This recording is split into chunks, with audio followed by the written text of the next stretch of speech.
I'd like to have my baby in my hometown. You're in the way, sis. So could you please leave soon?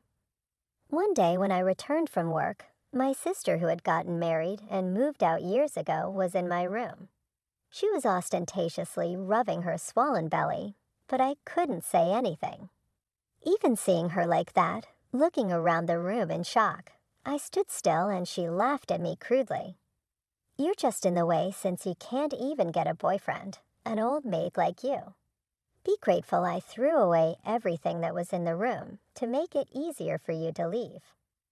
My room, which was normal before I left for work in the morning, was now completely empty. The bed, table, rug, and even the curtains were gone. Literally, there was nothing left. The only thing there was my sister standing defiantly in the center of the room. Your phone and wallet are in your commuter bag, right? So you won't die destitute. And it's about time you stop leeching off our parents and start living on your own. Yeah, I didn't think about getting my things back or kicking my sister out. I just didn't want to see her face anymore and wanted to leave. That was all. When I turned my back, I could hear my sister burst out laughing, as if she couldn't hold it in any longer. You can't say anything back, even when it's come to this. Aren't you too weak, sis? Ignoring her blatant mockery, I continued down the hallway. My father was on the phone in the living room, and my mother was probably preparing dinner with the sound of my father's cheerful voice and my mother's humming behind me. I walked out the front door, taking in the night air. I readjusted my bag on my shoulder and headed towards the street where there are many hotels along the way. I suddenly realized something. I thought, I wonder who is going to pay the mortgage on this house from now on. Well, never mind. I am Julia, a 27-year-old office worker. I work as a company employee and also have a side job. While I lead a stable life as a company employee, I enjoy doing what I love through my side job, such as video editing, web writing, and blog management. A 27-year-old office worker is what people would call old enough to be conscious of marriage, but I am not so conscious of love and marriage. Part of the reason is that my sister was treated like a princess at home, making me feel alienated by my family, which has prevented me from really wanting to build a happy family of my own. I have always lived with my parents at home. The household chores are supposed to be shared with my mother, but in reality, I do most of them. My mother, after coming back from her part-time job, is too tired, and seeing her like that makes me think I should be the one to do the chores. Since becoming a working adult, I have been contributing to the household expenses, which is several times more than what my friends who live alone in Tokyo pay. I am an indoor person who likes studying and didn't go out much, even during my student days. So I didn't have much desire for material things and ended up saving most of the money I earned. Even after starting work, I didn't go out much, so I gave more for the household expenses, thinking it would help my parents. Furthermore, since last year, I've been contributing towards the mortgage payments at the request of my parents.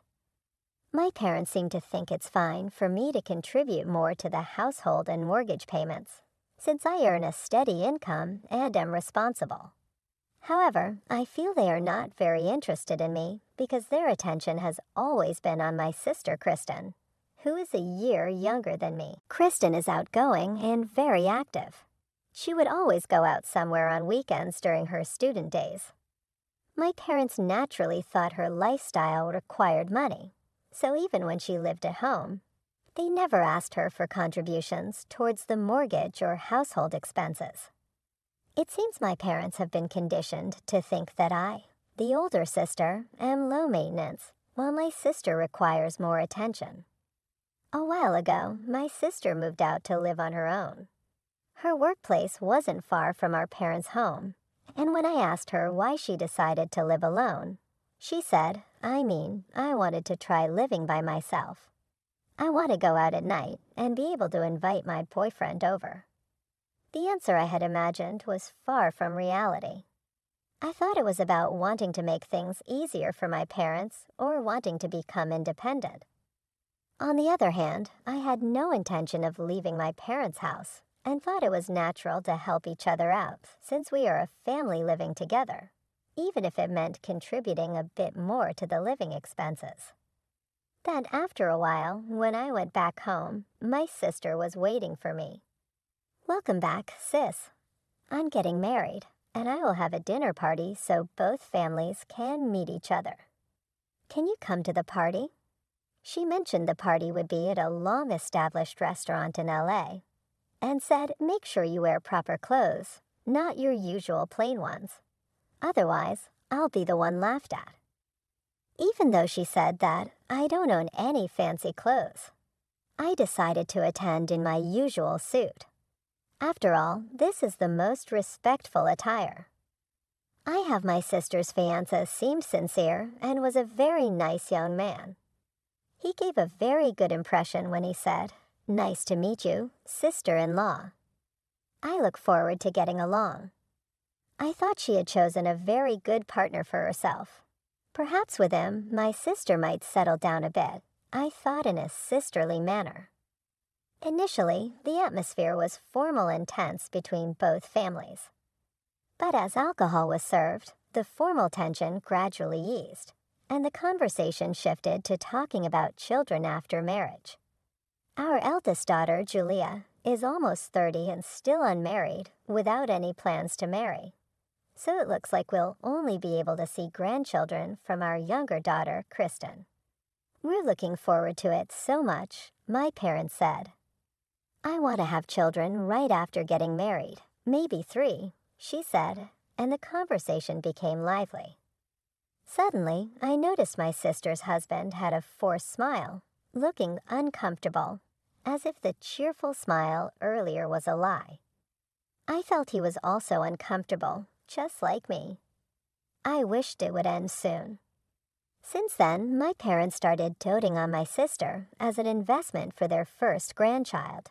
Whenever my sister said, "Eating this food is said to make it easier to get pregnant," they would immediately go buy it and tell Kristen to eat a lot.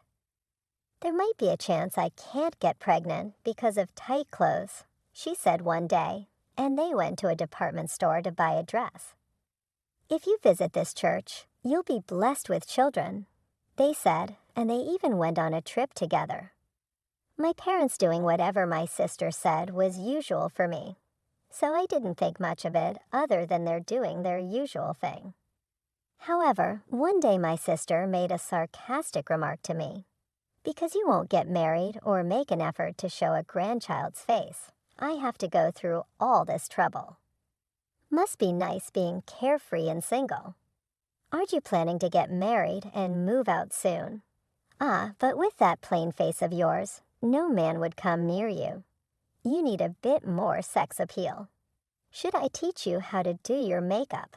She laughed. I was irritated by her words, but I knew arguing back would only lead to a hysterical fight and make things worse, so I chose to say nothing.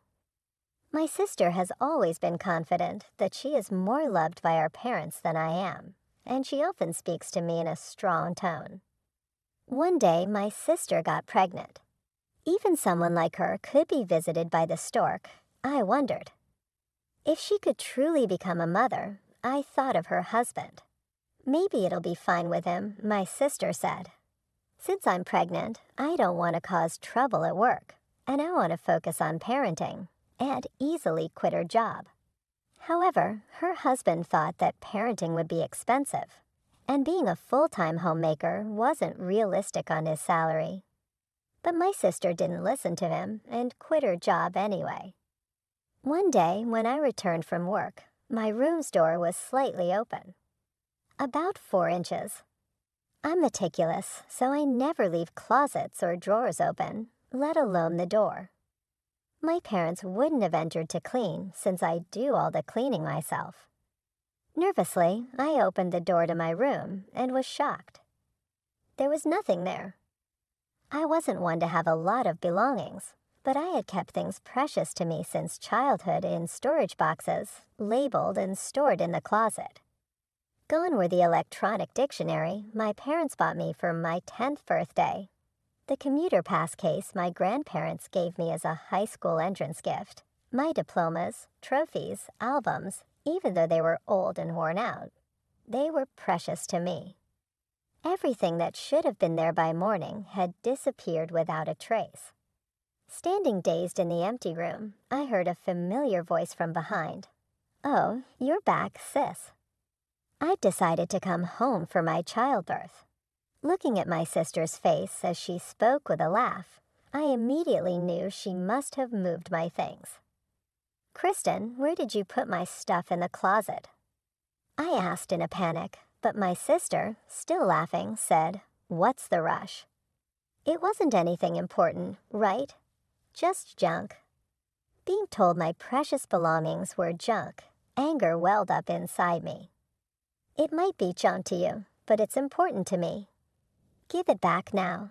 It's insane to move all someone's belongings out when they're not home." It must have been the first time she saw me raise my voice. Surprised, she blurted out, "I've already thrown it away." In my 27 years of life, I've never been this angry. It's outrageous to throw away someone's belongings without permission. Put everything back right now. I demanded, but my sister unapologetically said, "It's already been taken by the garbage truck." I can't give them back. She looked at me with disdain as she said this, then added, "What's the big deal? You're getting so angry over some junk. Are you crazy? Don't yell like that. It's bad for the baby," while ostentatiously rubbing her belly. And then she continued, "I've decided to live here even after the baby is born. It seems tough after childbirth, and Mom and Dad want to see their grandchild every day. Matt plans to stay here too, so it's too small with just my room. That's why I decided to use your room too. You understand, right? You're such a filial piety failure." I was utterly astounded by her selfish behavior. Going to a parent's home for childbirth is supposed to be a temporary return before and after the birth. But living here with her husband and child is simply cohabitation, isn't it? And then to unilaterally label someone as a failure in filial piety. My anger bubbled up. Do you even realize you're being a failure in filial piety staying at home without getting married? And as the eldest daughter, not even bringing in a son-in-law. I'll show them a grandchild's face and create a life where we can live together and see each other every day. Who do you think is doing more for our parents?" She was unilaterally declaring as if it was all my fault. But there was no way I could just sit back and listen to her. If you want to live in this house as a family, that's something the whole family should discuss. Especially since you want to use my room.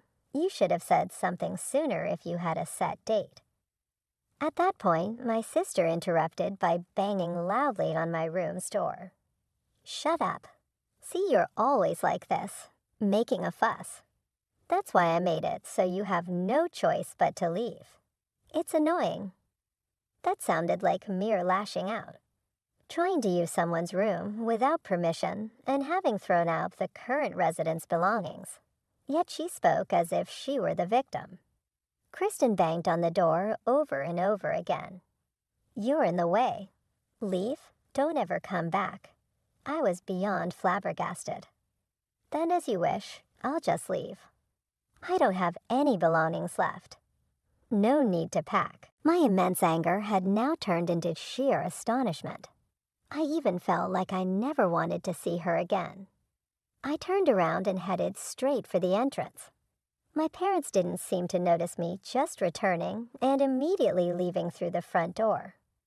My father was probably bragging on the phone to a relative about his pregnant daughter coming home to live with them permanently.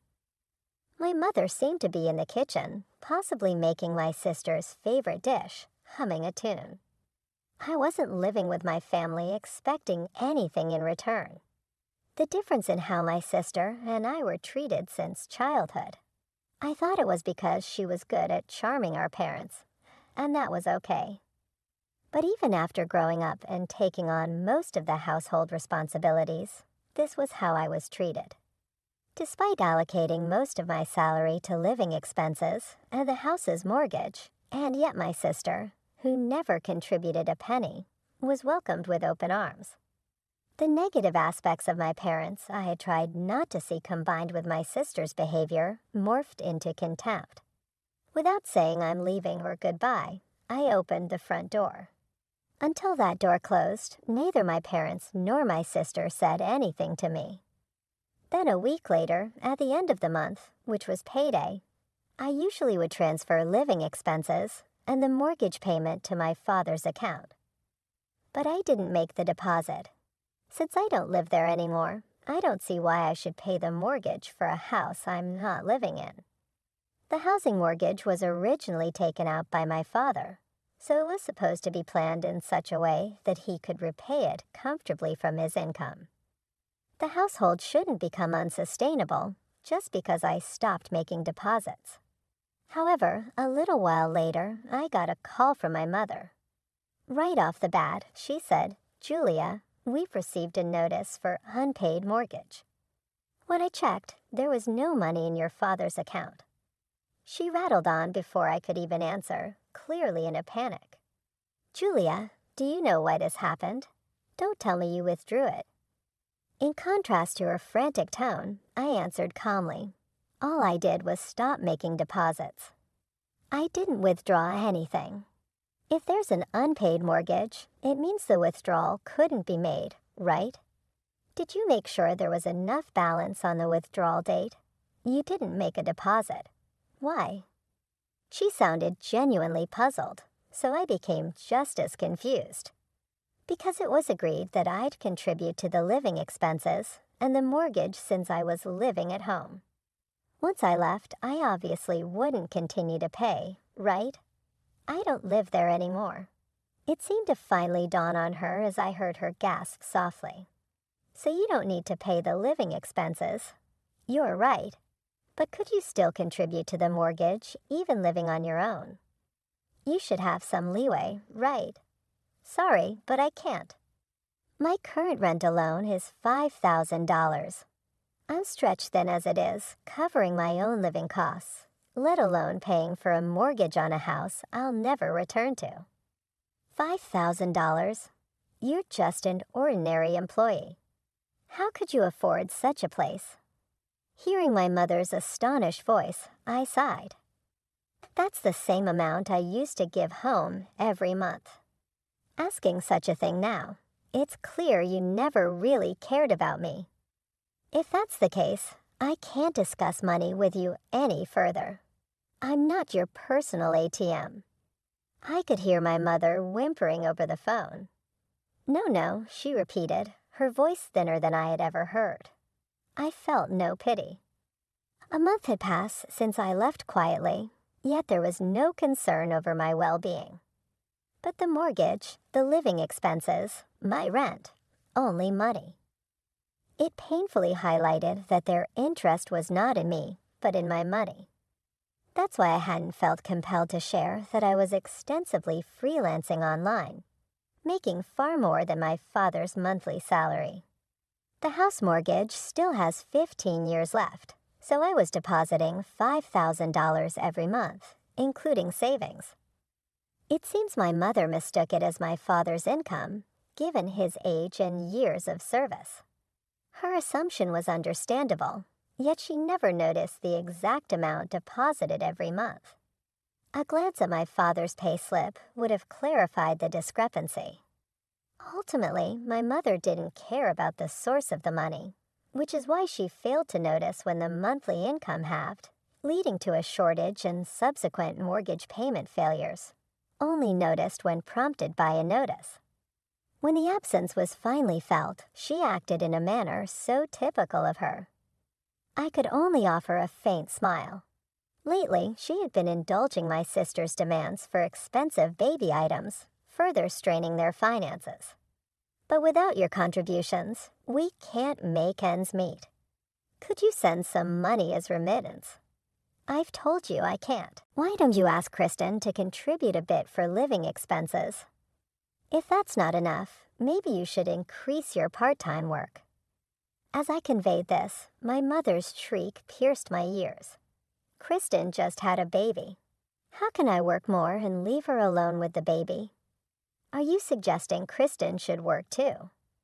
How could you say such awful things? I clarified, that's not what I meant. If Kristen and Matt as a couple are going to live at Mom and Dad's house, then they should be contributing some amount towards the living expenses. I did the same, didn't I? And isn't Matt still working, yet you're planning to live together without contributing anything? After calmly responding to avoid provoking my mother, silence followed. Staying there just temporarily might be fine, but Kristen said she plans to live there forever, and Dad seems to think the same. So it would be better for everyone living together from now on to discuss how to handle finances and share the burden.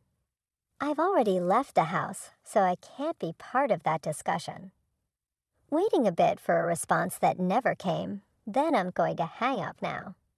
I don't plan on contacting you guys anymore, so after I hang up, I'll block you, Dad, and Kristen's numbers. You guys can delete my contact information too. Bye. With that, I ended the call. The last thing I heard was a bewildered ha from my mother. Before another call from my mother could come in, I quickly navigated my phone to block all three of them. After completing the settings, I took several deep breaths and moved closer to the living room window. From this 25th floor apartment, I couldn't see people outside without looking down. After leaving my family home, I moved into what's known as a high-rise apartment. In fact, my side income had significantly increased, allowing me to save in the tens of thousands every month, even after transferring $5,000 to my family. Remembering my mother, who would spend whatever money she had, I felt relieved I hadn't suggested using my savings to pay off the mortgage in full. After all, my parents wanted me out. Kristen, being heavily pregnant, couldn't possibly have moved my bed and table on her own. Someone definitely helped her. While it might have been Matt, I would like to think he wouldn't partake in moving all belongings from a lived-in room. Either way, such a significant move would have been noticed by my parents.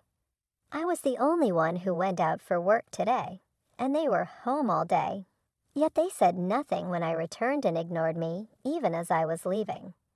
Whether they were persuaded by Kristen or not, it was clear my parents had a part in wanting me out.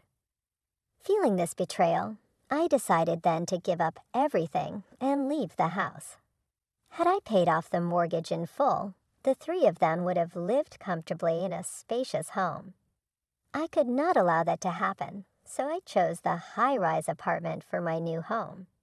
I remember when we used to gather around the TV as a family, dreaming about living in such a place. My decision to live in a high-rise apartment out of spite turned out to be far more comfortable than expected. My chosen furniture, a space undisturbed by anyone, and the freedom to live off my earnings brought me immense satisfaction. Making my potentially struggling mother believe I was living in a luxurious home felt exhilarating. I may have bragged a bit too much about paying $5,000 in rent, but my mother never noticed. Moreover, getting along well with my neighbors on the same and adjacent floors was a delight. Contrary to my expectations of encountering boastful conversations about income or car ownership, everyone was humble, making for a pleasant living environment. 3 months later, my peaceful life was disrupted as I left the office. Kristen approached me from behind. "Sis, there's something I need to talk to you." Her lips trembled as she spoke, her appearance rougher than a year ago, likely due to childbirth and parenting, yet her charm remained, drawing attention from my colleagues and employees from other companies as they passed by. "Sorry, but I have plans afterward." "If it's about the house, talk to Mom," I attempted to gently remove Kristen's hand. Her eyes began to well up with tears, on the verge of crying, drawing some cold stares from the people around. It would be troublesome to be seen as heartless for rejecting her harshly in public. Reluctantly, I faced Kristen and suggested heading to a cafe near the station, to which she happily agreed. Actually, I've been having an affair. Matt found out, and now he wants a divorce. This was the statement she blurted out the moment we sat down in the cafe. It felt like something out of a drama. He had the baby's DNA tested without my knowledge. It turns out Matt isn't the father. He's furious and talking about divorce. Kristen spoke in a hushed tone, aware of the sensitivity of the topic. I didn't understand all he said, but he's refusing to give us any money, insisting on suing for compensation. You're wealthy, right? Please do something. Perhaps this is what it means to be utterly speechless. My sister cheated, so it's natural she would be sued for compensation. And of course, no one would want to pay child support for a child that isn't theirs. I couldn't comprehend the nerve of my sister coming to me for a solution. Why don't you ask the person you cheated with to pay the compensation to you? I suggested. I can't do that. It was just a fling because I found him attractive. After a few dates and finding out about the baby, I cut ties, she replied. I thought Matt would forgive me. It seemed she underestimated her own husband to a remarkable extent. Though I knew my sister was selfish, I was astonished to see she treated even her loved ones this way. Then Matt didn't forgive me at all. Instead, he said he's been hating how I acted like a princess all along, and that the pressure from our parents to have children was unbearable, terrible, isn't it? Even being blamed like this, my sister still finds a way to play the victim. I can't pay the compensation, and Mom and Dad say they have no money. So you have to pay it. Julia, she naively assumed it was a given that I would pay, just like she thought it was okay to throw out all my belongings, labeling them junk. I was profoundly disgusted by her sense of entitlement, that someone would always bail her out. Without hiding my revulsion, I stood up to leave, and Kristen quickly turned pale, grabbing my hand with both of hers. I understand. I'll apologize. I'm sorry for throwing out your stuff without asking. I've apologized, so we're good now, right? Please give me the money quickly. The way she tilted her head slightly, using a sweet voice, sent shivers down my spine. I shook off her hand in disgust. Are you stupid? Why should I pay for the consequences of your affair? It doesn't matter if we're sisters. I hate you. I despise you as a person. I wouldn't help you even if you begged. With that, I left the money for the coffee, which hadn't yet been served, on the table and headed for the exit, ignoring Kristen's dramatically loud crying, trying to attract attention and guilt me into returning. I informed the staff that I left the payment on the table and walked out. She probably thought her tears would make me reconsider. No matter how loudly she cried or called out for her sister in a tragic voice, I ignored her and walked away. When I saw her standing up and heading towards me, I hurried to a crowded area, not stopping to see what she might do next. After about an hour of dodging through convenience stores, bookstores, and the shopping mall around the station, and seeing no sign of Kristen, I finally let out a deep breath and headed home. Reaching my 25th floor apartment, I quickly unlocked the door and slid inside, locking it behind me. Then the intercom rang. My intercom rarely rings. I don't use delivery services much, and my neighbors usually call to make an appointment if they need something. In this apartment, where solicitors are scarce, the chime ringing at such a time made my heart race. The intercom rang once, then again, with the intervals between rings getting shorter. It sounded like someone was pressing the button repeatedly, making me brace myself. The intercom monitor was pitch black. Thinking it might be malfunctioning, I leaned in closer, only to realize that the darkness was actually someone's pupils, causing me to instinctively swat it away.